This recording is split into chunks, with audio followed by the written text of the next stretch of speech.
Hello students, మీరు చూస్తున్నారు chemistry wins YouTube channel. Properties of కొల్లాయిడ్స్లో అనదర్ ప్రాపర్టీ అండి, charge. So colloidal particles always carry and electric charge. So colloidal particles పైన positive charge కానీ negative charge కానీ ఉంటుంది, ఖచ్చితంగా ఉంటుంది. The colloidal particles are always charged. Okay, so కొన్ని colloidal particles పైన పాజిటివ్ ఛార్జ్ ఉండొచ్చు, కొన్ని కొల్లాయిడల్ పార్టికల్స్ పైన నెగటివ్ ఛార్జ్ అనేది ఉండొచ్చు. ఓకేనా students? Then what are the reasons చూద్దామండి. The charge on colloidal particles is due to capture of electrons by sol particles during electro dispersion of metals. అంటే మీరు electro dispersion of metals, for example Bredig's arc method, ఈ method ద్వారా మీరు colloidal solution, for example gold solution మీరు prepare చేస్తారు. So అప్పుడు మీరు high electric current pass చేస్తారండి ఆ ప్రిపరేషన్లో. సో కాబట్టి ఆ ఎలక్ట్రాన్స్ని ఆ మెటల్ కొల్లాయిడల్ పార్టికల్స్ క్యాప్చర్ చేసుకుంటే నెగిటివ్ ఛార్జ్ వచ్చే ఛాన్స్ ఉంది, అవునా అండి? రైట్. సో ఈ విధంగా కొల్లాయిడల్ పార్టికల్స్ ఛార్జ్ని negative or positive charge receive చేసుకుంటాయి. లేదు, ఇంకొక రీజన్ ఏంటంటే preferential absorption of ions from solution. So solution నుంచి అయాన్స్ని కొల్లాయిడల్ పార్టికల్స్ అబ్జార్బ్ చేసుకోవడం వల్ల ఆ కొల్లాయిడల్ పార్టికల్స్కి పాజిటివ్ ఛార్జ్ కానీ నెగిటివ్ ఛార్జ్ కానీ వస్తుంది. మరి ఈ టూ రీజన్స్లో మోస్ట్ వైడ్లీ యాక్సెప్టెడ్ రీజన్ ఏంటి అంటే preferential absorption of ions from the solution.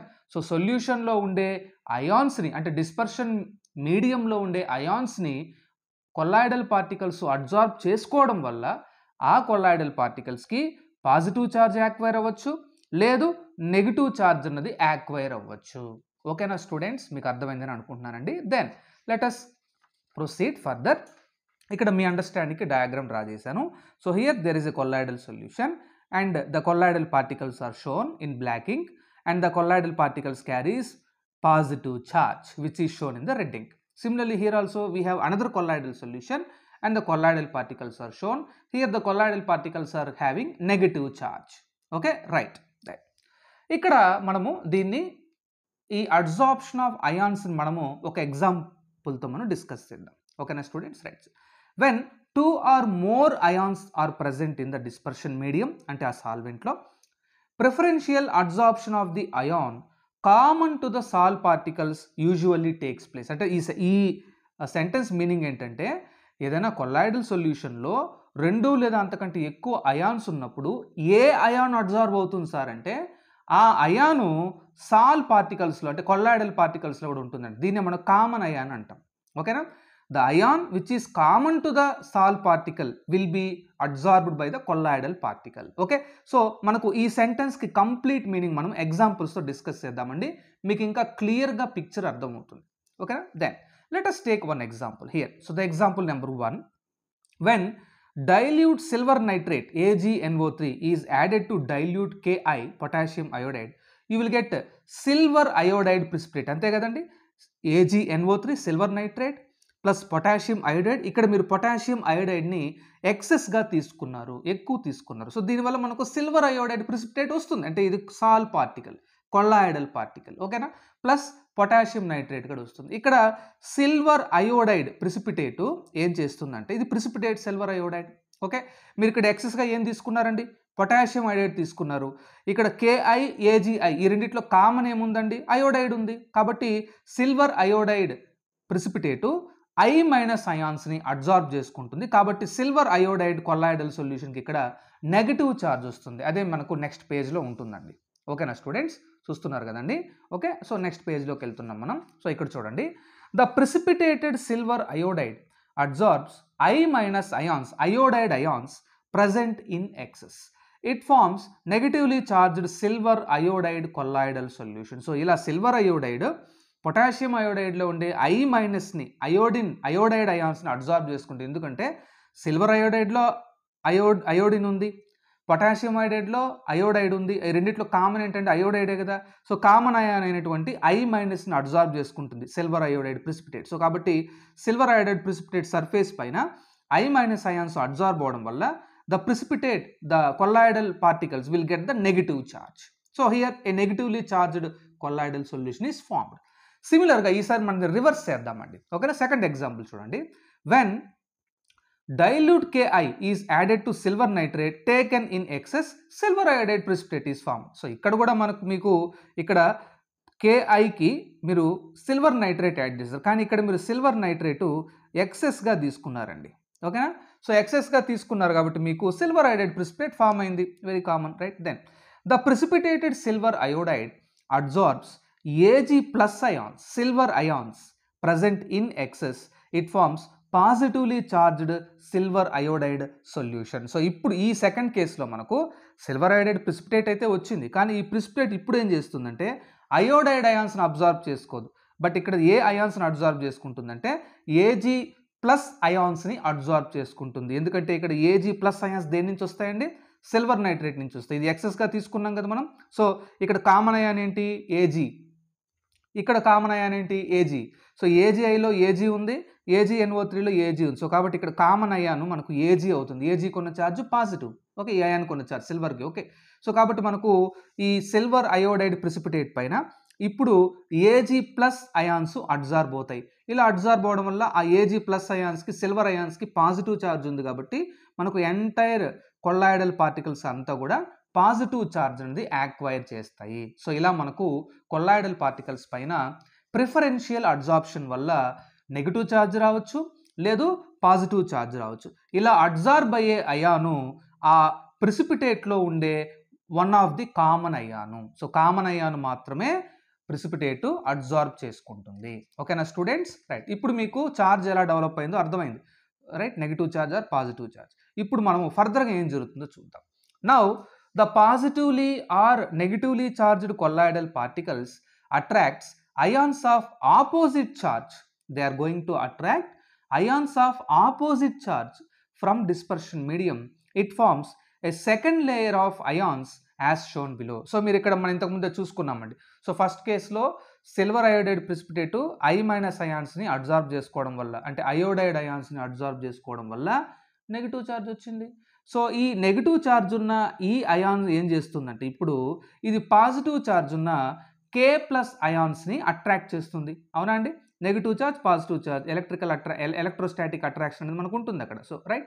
అదేవిధంగా సెకండ్ కేసులో ఫామ్ అయిన సిల్వర్ అయోడైడ్ ప్రిసిపిటేటు సిల్వర్ అయాన్స్ని అబ్జార్బ్ చేసుకుంటుంది. సో కాబట్టి పాజిటివ్ ఛార్జ్ ఉన్న కొల్లాయిడల్ సొల్యూషన్ వచ్చింది ఇక్కడ. ఈ పాజిటివ్ ఛార్జ్ ఉన్న సిల్వర్ అయాన్స్ నెగిటివ్ ఛార్జ్ ఉన్న అయోడైడ్ అయాన్స్ని అట్రాక్ట్ చేస్తాయి. సో దీనివల్ల మనకు కొల్లాయిడల్ పార్టికల్ పైన అయోడైడ్ అయాన్ లేయర్ ఫామ్ అవుతుంది సెకండ్ కేసులో. ఫస్ట్ కేసులో మనకు K ప్లస్ లేయర్ కూడా ఫామ్ అయింది, ఓకే, రైట్. సో ఇక్కడ మీరు చూడొచ్చు the combination of the two layers of opposite charges. ఇక్కడ చూడండి, the combination of the two layers of opposite charges. For example ఇక్కడ I- K ప్లస్, సెకండ్ కేసులో Ag plus I-, రెండింటికి opposite charges ఉన్నాయి. So ఇది layer 1, layer 2, layer 1, layer 2. So the combination of two layers of opposite charges around the colloidal particle is called Helmholtz electrical double layer. ఇక్కడ మీరు చూడండి electrical double layer, 2 layers ఉన్నాయి. Colloidal surface పైన ఒక charge, దానికి outer side ఇంకొక charge. Colloidal surface పైన ఒక ఛార్జు, దానికి అవుటర్ సైడ్ ఇంకొక ఛార్జ్, ఒక ఆపోజిట్ ఛార్జెస్ ఇవి. సో ఇలా మనకు కొల్లాయిడల్ సర్ఫేస్ పైన 2 layers of ions, inner layer, outer layer, inner layer, outer layer ఇలా ఫామ్ అయితే దాన్ని మనము హెల్మ్హోల్ట్జ్ ఎలక్ట్రికల్ డబుల్ లేయర్ అని అంటాము. ఓకేనా అండి? సిల్వర్ అయోడైడ్ కొల్లాయిడల్ పార్టికల్ పైన నెగిటివ్ ఛార్జ్ ఉంది అండ్ దాన్ని సరౌండ్ చేస్తూ పాజిటివ్ ఛార్జ్ ఉంది. అదేవిధంగా ఇక్కడ సెకండ్ కేసులో సిల్వర్ అయోడైడ్ కొల్లాయిడల్ పార్టికల్ ఉంది, అది పాజిటివ్ ఛార్జ్ అయాన్స్ని అబ్జార్బ్ చేసుకుంది, దాని చుట్టూ మళ్ళీ నెగిటివ్ ఛార్జ్ అయాన్స్ ఉన్నాయి. Okay, so layer 1, layer 2. ఓకేనా? రైట్. ఇక్కడ చూడండి, the first layer of ions is called fixed layer, వెరాస్ second layer of ions is called diffused layer. A layer అయితే మనకు ఈ సిల్వర్ అయోడైడ్ కొల్లాయిడల్ పార్టికల్ పైన first form అవుతుందో ఆ లేయర్ ఫిక్స్డ్ లేయర్ అండి. ఇది చాలా స్ట్రాంగ్గా బైండ్ అవుతుంది కొల్లాయిడల్ పార్టికల్స్కి. సో కాబట్టి ఫిక్స్డ్ లేయర్ అని అంటాం. అదే సెకండ్ లేయరు అంత ఇదిగా మనకు అంత ఫర్మ్గా, అంత గట్టిగా కొల్లాయిడల్ పార్టికల్స్కి బైండ్ కాదు.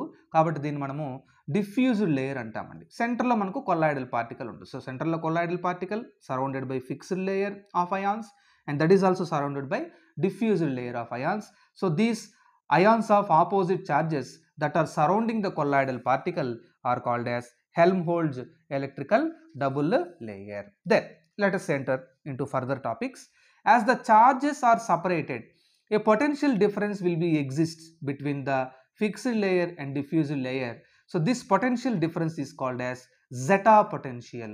So the potential difference between the fixed layer of ions and diffuse layer of ions in the colloidal solution is called as zeta potential. So this zeta potential may be positive or negative. ఇది positive ఉండొచ్చు లేదా negative ఉండొచ్చు. ఇది potential difference అండి, ఎందుకంటే two oppositely charged ions ఉన్నాయి కదా. ఓకేనా, right. That the presence of equal and same charges on the colloidal particles causes repulsions between them, preventing aggregation. So మీకు ఇలా ఫర్ ఎగ్జాంపుల్ ఇక్కడ చూడండి, ఇది పాజిటివ్లీ చార్జ్ ఉన్న కొల్లాయిడల్ పార్టికల్స్ అండి. సో పాజిటివ్ చార్జ్ మధ్య అట్రాక్షన్ ఉండదండి, రిపల్షనే ఉంటుంది. సో ఇలా దీనివల్ల ఏమవుతుందంటే ఈ రిపల్షన్ వల్ల మనకు ఆ కొల్లాయిడల్ పార్టికల్స్ దగ్గరకు వచ్చి అవి మిక్సప్ అయిపోయి బాటంలోకి సెటిల్ కావు, అంటే కొల్లాయిడల్ సొల్యూషన్ డీస్టెబిలిటీ చేస్తుంది యాక్చువల్గా, అట్రాక్షన్ ఫోర్సెస్ ఉంటాయి. బట్ ఇక్కడ అట్రాక్షన్ ఫోర్సెస్ లేవండి కొల్లాయిడల్ పార్టికల్స్ మధ్య, రిపల్సివ్ ఫోర్సెస్ ఉన్నాయి. రిపల్షన్ ఫోర్సెస్ వల్ల ఒకదానొకటి దూరంగా జరిగిపోతాయి. సో దీనివల్ల మనకు అగ్రిగేట్ కావు కొల్లాయిడల్ పార్టికల్స్.